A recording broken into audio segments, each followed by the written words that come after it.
ఒక తెలివైన వ్యక్తి టికెట్ లేకుండా ట్రైన్ ఎక్కుతాడు. ఆ డబ్బాలో చూస్తే నిలబడటానికి కూడా ఖాళీ ఉండదు. ఇతను బాగా తెలివైన కాడు కదా, వీడేం చేశాడు, అతి తెలివితోటి పాం పాం పాం పాం అని అరిచాడు.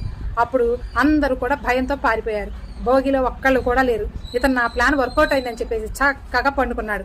పండుకొని 8 గంటలు లేక కూడా సోయి లేకుండా పండుకున్నాడు. తర్వాత 8 గంటల తర్వాత లేచి చూస్తే ఒక్కరూ కనిపించట్లేదు. అంతా నిర్మానుషంగా ఉంది. అయితే కిటికీలోంచి దొంగపడి చూస్తే ఛాయ్ అనుకుంటూ ఒకడు అమ్ముకుంటూ వస్తాడు. ఇలా రా, ఒక ఛాయ్ ఇవ్వు, ఇప్పుడు మనం ఎక్కడున్నాము అని అడిగితే అప్పుడు అంటారు, ఈ ట్రైన్ ఎక్కడికి వెళ్ళలేదండి, రాత్రి పాము వచ్చింది, ఎంత వెతికినా దొరకకపోయేసరికి ఈ డబ్బా ఒక్కటే ఇక్కడ వదిలిపెట్టి ట్రైన్ వెళ్ళిపోయింది అని చెప్తాడు. మోరల్ ఆఫ్ ది స్టోరీ ఏంటంటే, తెలివి ఉండటం మంచిది, కానీ మందిని ముంచే తెలివి మాత్రం పనికిరాదు. ఇలా అతికి తెలివి ప్రదర్శించారనుకోండి, ఇదిగో ఇలాగే అవుతుంది.